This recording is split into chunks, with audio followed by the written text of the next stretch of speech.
ಪಿಡುಗನ ಜೊತೆ ಸೆಡೆಸುತ್ತ ಗಿಣಿ ನರಳಿತು ಪ್ರತಿಕ್ಷಣವು ಅನುಭವಿಸುತ್ತ ನರ ನರ ನರಕ.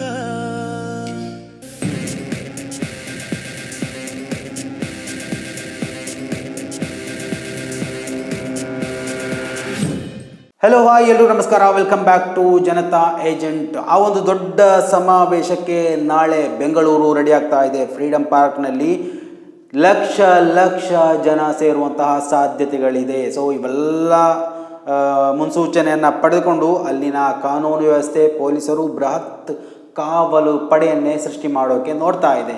ಏನು ವಿಷಯ ಎತ್ತ ಅನ್ನುವಂತಹ ವಿಚಾರದ ಬಗ್ಗೆ ಈ ಒಂದು ವಿಡಿಯೋದಲ್ಲಿ ಸಂಕ್ಷಿಪ್ತವಾಗಿ ಅರಿಯುವಂತಹ ಪ್ರಯತ್ನವನ್ನು ಮಾಡೋಣ. ಅದಕ್ಕೆ ಮೊದಲು ನಾಳೆ ದಿವಸ ಅಂದರೆ ಸೆಪ್ಟೆಂಬರ್ 25 ಸರಿಯಾಗಿ 10:30ಕ್ಕೆ ಫ್ರೀಡಂ ಪಾರ್ಕ್ನಲ್ಲಿ ದೊಡ್ಡ ಮಟ್ಟದಲ್ಲಿ ನ್ಯಾಯ ಸಭೆ ಅಂದರೆ ಧರ್ಮಸ್ಥಳದಲ್ಲಿ ನಡೀತಾ ಇರುವಂತಹ ದೌರ್ಜನ್ಯದ ವಿರುದ್ಧವಾಗಿ ನಡೀತಾ ಇರುವಂತಹ ಒಂದು ದೊಡ್ಡ ಸಭೆ. ಸೊ ಆ ಒಂದು ಸಭೆಯಲ್ಲಿ ನೀವುಗಳು ಕೂಡ ಪಾಲ್ಗೊಳ್ಳೋಣ. ನಾನು ಕೂಡ ಅಲ್ಲಿರ್ತೀನಿ. ಸೊ ನೀವುಗಳು ಬನ್ನಿ, ನಿಮ್ಮನ್ನು ಮೋಸ್ಟ್ ವೆಲ್ಕಮ್ ಮಾಡ್ತಾ ಇದ್ದೇನೆ. ಏನು ಇಲ್ಲಿಯವರೆಗೆ ಏನೆಲ್ಲ ವಿಚಾರಗಳು ನಡೀತು, ಆ ಒಂದು ವಿಚಾರದ ಬಗ್ಗೆ ಕೆಲವೊಂದು ಟಾಪಿಕನ್ನು ಇಟ್ಟುಕೊಂಡು ನಾಳೆ ಈ ಒಂದು ಪ್ರತಿಭಟನೆ ನಡೆಯುವಂಥದ್ದು. ನ್ಯಾಯ ಸಮಾವೇಶ ಬೆಳಿಗ್ಗೆ 10:30ಕ್ಕೆ ಫ್ರೀಡಂ ಪಾರ್ಕ್ ಬೆಂಗಳೂರಲ್ಲಿ. ದೌರ್ಜನ್ಯ ವಿರೋಧಿ ವೇದಿಕೆ, ಧರ್ಮಸ್ಥಳದಲ್ಲಿ ನಡೀತಾ ಇರುವಂತಹ ದೌರ್ಜನ್ಯ ವಿರೋಧಿ ವೇದಿಕೆ ನಡೆಸ್ತಾ ಇರುವಂಥದ್ದು. ಇದಕ್ಕೆ ಹಲವಾರು ಸಂಘ ಸಂಸ್ಥೆಗಳು, ಸಂಘಟನೆಗಳು, ಪಕ್ಷಗಳು ಬೆಂಬಲವನ್ನು ಸೂಚಿಸಿವೆ. ಸೊ ಅದರಿಂದಾಗಿ ನಾಳೆಯ ದಿವಸ ಬೆಂಗಳೂರು ಸ್ತಬ್ಧವಾಗುವಂತಹ ಎಲ್ಲ ಸಾಧ್ಯತೆಗಳಿವೆ. ನೀವೆಲ್ಲ ಕೂಡ ಯಾರು ಕೂಡ ನೋಡಿ, ನೆನ್ನೆ ಲಾಯರ್ ಜಗದೀಶ್ ಅವರು ಹೇಳಿದರು, ಇದು ಯಾರು ಫಂಡಿಂಗ್ ಮಾಡಿ ಅಥವಾ ಭೂಗತ ಲೋಕದಿಂದ ಫಂಡ್ ಬಂದು ಅಥವಾ ಅರಬ್ ಕಂಟ್ರೀಸಿಂದ ಫಂಡ್ ಬಂದು ಕ್ರೈಸ್ತ ಮಿಷನರಿಗಳು ಕೊಡುವಂತಹ ದುಡ್ಡಿನಿಂದ ನಡೆಯುವಂತಹ ಪ್ರತಿಭಟನೆ ಅಲ್ಲ.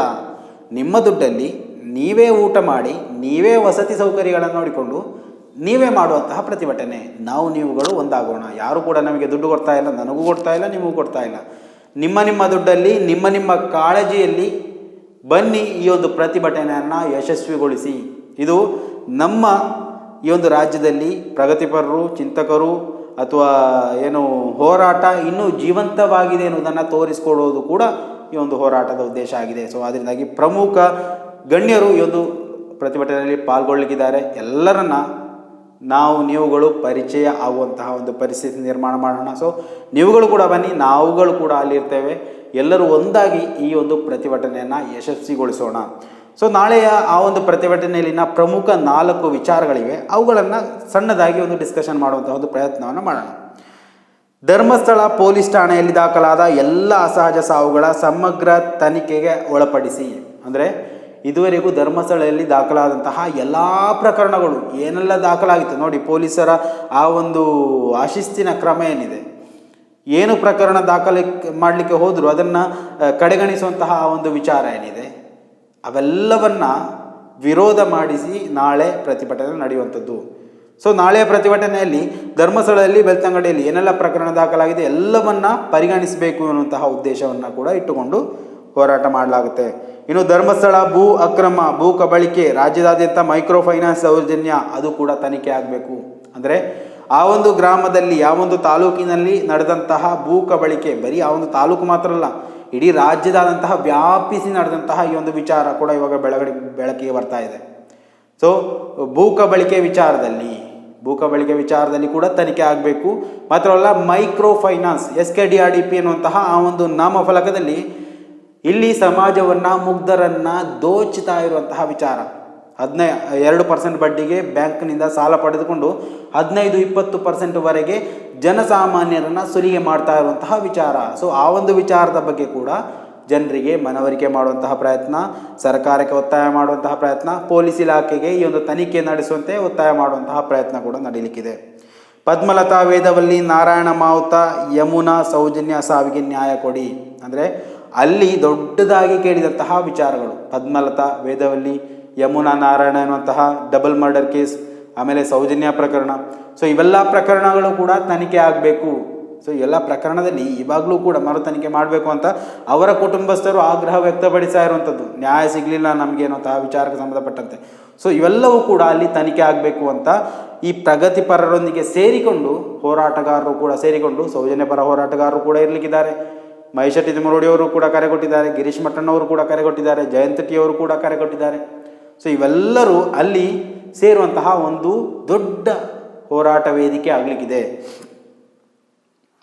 ಇನ್ನು SIT ವಿರುದ್ಧ ಷಡ್ಯಂತ್ರ ನಿಲ್ಲಲಿ, SITಗೆ ಸಂಪೂರ್ಣ ಸ್ವಾತಂತ್ರ್ಯ ಕೊಡಿ. ಅಂದರೆ SIT ಏನು ನಿಷ್ಪಕ್ಷಪಾತವಾಗಿ ತನಿಖೆ ಮಾಡ್ತಾ ಇದೆ ಅಂತ ಸರ್ಕಾರ ಒತ್ತಿ ಹೇಳ್ತಾ ಇತ್ತು. ಆದರೂ SIT ಮೇಲೆ ಒತ್ತಡಗಳು ಇವೆ ಎನ್ನುವಂತಹ ವಿಚಾರ ಇವಾಗ ಹೊರಗಡೆ ಬರ್ತಾ ಇರುವಂಥದ್ದಲ್ಲ.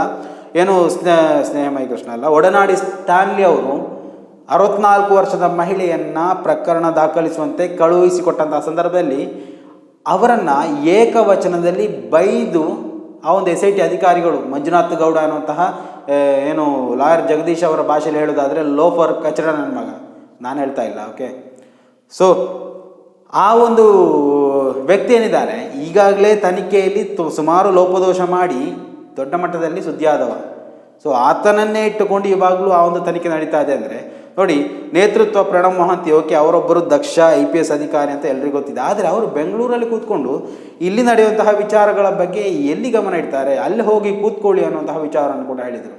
SIT ಪಾರದರ್ಶಕವಾಗಿರಲಿ, ಜನರಿಗೆ ಗೊತ್ತಾಗಲಿ. ನೋಡಿ, ಅವ್ರು ಹೇಳ್ತಾ ಇದ್ರು, ಒಂದೇ ಒಂದು ಬಾಡಿ ಕ್ಯಾಮರಾ ಹಿಡದೆ ತನಿಖೆ ಮಾಡ್ತಾ ಇದ್ದಾರೆ, ಅದೆಷ್ಟು ನಿಷ್ಪಕ್ಷಪಾತವಾಗಿ ತನಿಖೆ ನಡೀಬಹುದು, ಎಷ್ಟು ಪಾರದರ್ಶಕತೆ ಅದರಿಂದ ನಮಗೆ ಸಿಗ್ಬೋದು ಎನ್ನುವಂತಹ ವಿಚಾರದಲ್ಲಿ ಇವತ್ತು ಜನಸಾಮಾನ್ಯರು ಪ್ರಶ್ನೆ ಕೇಳ್ತಾ ಇರುವಂಥದ್ದು.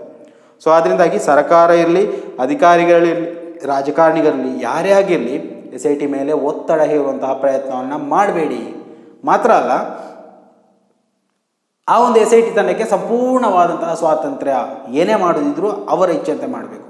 ಆ ಒಂದು 4 ಏನು ದಕ್ಷ IPS ಅಧಿಕಾರಿಗಳೇನಿದ್ದಾರೆ, ಪ್ರಣಬ್ ಮೊಹಂತಿ ಏನಿದ್ದಾರೆ, ಸೊ ಇವರ ಅಂಡರಲ್ಲಿ ಅವರೇ ಒಂದು ನಿರೀಕ್ಷಣೆಯಲ್ಲಿ ಒಂದು ತನಿಖೆ ನಡೆಯಲಿ. ಬೇರೆ ಯಾರದೇ ಒತ್ತಡ ಅಥವಾ ಏನು CM ಸಿದ್ದರಾಮಯ್ಯ ಫೋನ್ ಮಾಡಿ ಹಾಗೆ ಮಾಡು ಅಂತ ಹೇಳೋದು, DK ಶಿವಕುಮಾರ್ ಫೋನ್ ಮಾಡಿ ಹೀಗೆ ಮಾಡು ಅನ್ನೋದು, ಏನು ಗೃಹ ಸಚಿವರು ಫೋನ್ ಮಾಡಿ ಹಾಗೆ ನಿಲ್ಲಿಸಿಬಿಡು, ಹೋಗ್ಬಿಡು, ಆಗ್ಬಿಡು ಅಂತ ಹೇಳು, ಇದ್ಯಾವುದು ಬೇಡ, ಇದ್ಯಾವ ರಗಳೆನೇ ಬೇಡ.